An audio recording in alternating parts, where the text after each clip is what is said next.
Nothing. To be honest with you, I've never experienced anything like this before. I just wanted to get your take on a bizarre case. What's the matter? I can't see. Somehow that patient infected me. That's impossible. Nobody goes blind. Sus palabras han tenido la extraña virtud de escandalizar a los dogmáticos y moralistas, de sacudir el polvo ancestral que cubre el hipócrita ropaje de la humanidad. A despecho de todo, se ha atrevido a afirmar que Dios no existe y que no nos merecemos la vida. Un grito de rebeldía tal no se había escuchado en las letras desde que Nietzsche anunciara la muerte de Dios. Appoint myself the king of War 3. We are taking over now. If you want to eat, you're gonna have to pay for it. You know we don't have any money. God is punishing us. This is what is happening. En un lugar de la Mancha de cuyo nombre años después, frente al pelotón de fusilamiento, el coronel Aureliano, como una media esfera, en aquellos días buscarán los hombres la muerte y no la hallarán, y desearán morir, y la muerte irá de ellos. Lo llamaron José Saramago, aunque en realidad el verdadero apellido era de Sousa. No se sabe si el equívoco se debió a la confusión de un escribano borracho o un guiño burlesco al apodo con el que era conocida su familia. Nacido en Aciñaga en 1922, se crió con sus abuelos maternos, sencillos pastores pegados a la tierra, los árboles, de quienes, a pesar de ser analfabetos, heredó la ancestral sabiduría del hombre que vive en contacto con la naturaleza. Contaría años más tarde que el abuelo, el día antes de morir, se fue despidiendo uno por uno de los árboles de su huerta. Sin ellos, diría, tal vez mi vida no hubiese logrado ser más que un esbozo impreciso, una promesa como tantas obras que de expectativa no consiguió pasar, la existencia de alguien que tal vez pudiese haber sido y no llegó a ser. Fue un escritor herético que se declaró a sí mismo un comunista liberal algo anarquista, con todos los riesgos que esta confesión entraña. No tenía dudas de que en algún momento de la historia, o tal vez de la prehistoria, el hombre había equivocado el camino. La infancia no pudo tener escenario más bello y terrible, la naturaleza que los rodeaba y el ambiente hostil de la guerra y la dictadura. Conocerá de las diferencias sociales, del engaño que sufren los de abajo, de pobrezas y frustraciones. Apenas puede realizar estudios. La estrechez familiar lo obliga a buscar en el oficio de mecánico cerrajero el sustento económico. Es el tiempo de vagar por las bibliotecas públicas en pos del conocimiento, leyendo al azar libros y catálogos con el mismo asombro creador del navegante que va inventando cada lugar que descubre. Soy un grito de dolor e indignación, afirmó. Su escritura asemeja a una cuchilla cuyo filo parece querer descarnar al hombre, la sociedad y la historia para desentrañar el misterio de la existencia.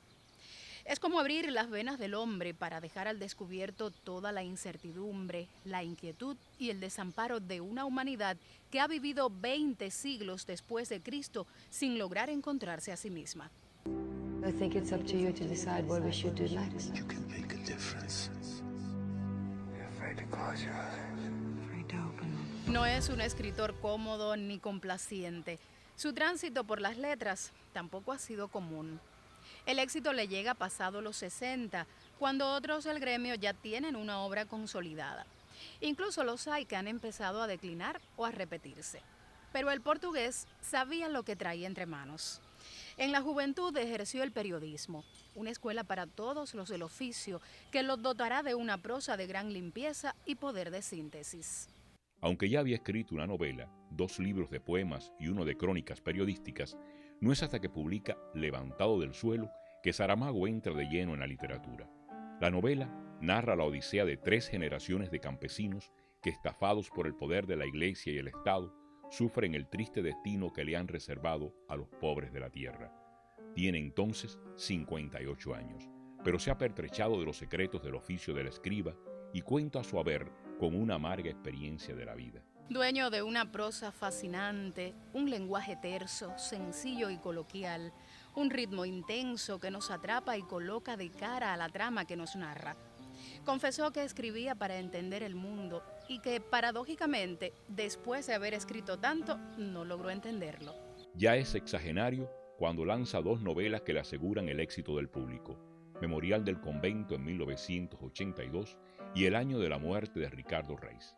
Esta última, publicada en 1984, indaga en el mundo de los alter egos del gran poeta lusitano Fernando Pessoa, la que lo coloca de lleno entre los primeros escritores portugueses de todos los tiempos. En 1991, cuando publica el Evangelio según Jesucristo, sufre el ataque de la reacción y el conservadurismo de la sociedad portuguesa. El subsecretario de Cultura del gobierno niega a la obra la posibilidad de competir en representación del país en un premio literario europeo. Ha confesado que el humor y la ironía están presentes en lo que escribe. Incluso ante la presencia de la muerte, un acontecimiento demasiado serio para ser tomado a broma, declaró que si las cosas son así, vale más intentar reír de la mejor forma posible. Tal parece que Saramago se burla de todo, incluso de lo más sagrado. Pero detrás de todo hay una aguda y profunda reflexión acerca de los problemas que afectan al hombre. Siempre los que ganan celebran, afirmó en una ocasión. Los que pierden, en cambio, tendrán algún día una celebración. Y entonces, ese día, el mundo estará cambiando. Everybody, please, stick together. You haven't eaten in 3 days. Oh, lady, I'll never forget your voice. And I won't forget your face. La literatura desde las Sagradas Escrituras ha explotado hasta la saciedad el filón que representan los finales apocalípticos, cataclismos, epidemias, guerras. No pocas obras y escritores han cimentado su fama recurriendo a ellos. El Decamerón es una muestra de cómo se puede fabular con tales acontecimientos. Escrita en el medioevo, tiene como centro una epidemia de peste que asola a Italia. Like so many of you, I have gone blind. We're in a state of crisis. They're going to be here any minute.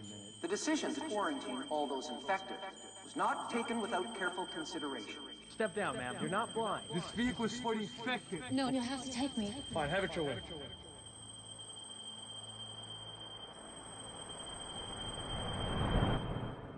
Tal pandemia vuelve a resultar protagonista del Diario del Año de la Peste, del británico Daniel Defoe, La peste de Albert Camus, y en etapas más recientes, García Márquez se le sumó con Su amor en los tiempos del cólera.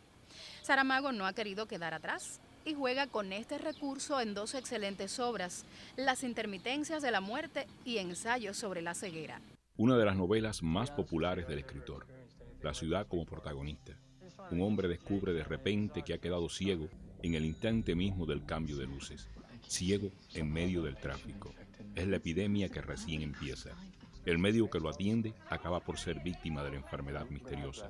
La epidemia se ha desatado y alcanza en pocos días proporciones alarmantes. Es la novela del horror, un horror blanco, el color de la ceguera que cambia el rumbo de la vida.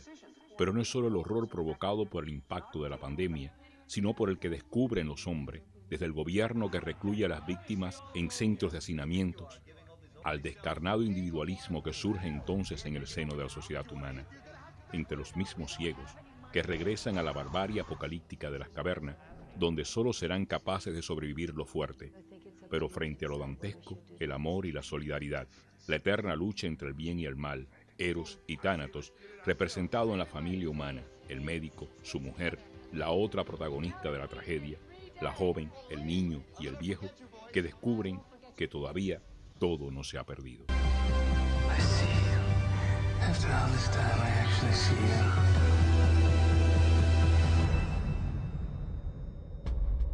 Oh my God. Saramago no es de esos escritores que, encerrados en sí mismo, viven en un eterno ostracismo, divorciados de la realidad y ajenos a los acontecimientos que convulsionan su país y al planeta.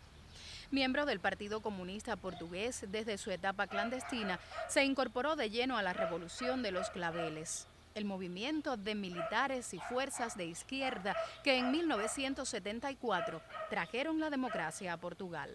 Strange calls this morning. I'm going to have to ask you to come with us. May I have those files, please? Nuestra isla no le sería tampoco ajena al escritor. Cuando en una ocasión un periodista cubano le solicitó una entrevista, el lusitano declaró que aunque no era dado a darlas, Cuba merecía mucho más que eso por el ejemplo que estaba dando al mundo. La vida necesita de la muerte, dirá en una ocasión. La vida eterna no solo sería la mayor de las complicaciones para el funcionamiento de la sociedad humana, sino también horrible. Si viviéramos eternamente, significaría tener una vejez eterna.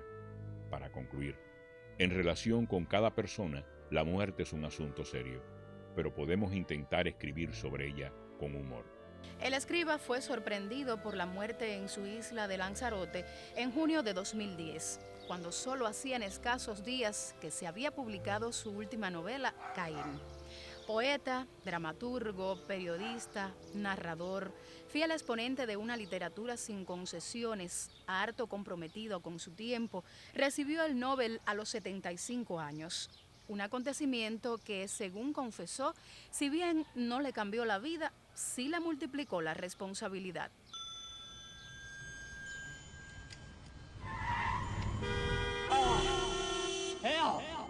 Nothing. To be honest with you, I've never experienced anything like this before. I just wanted to get your take on a bizarre case. What's the matter? I can't see. Somehow that patient infected me. That's impossible. Nobody goes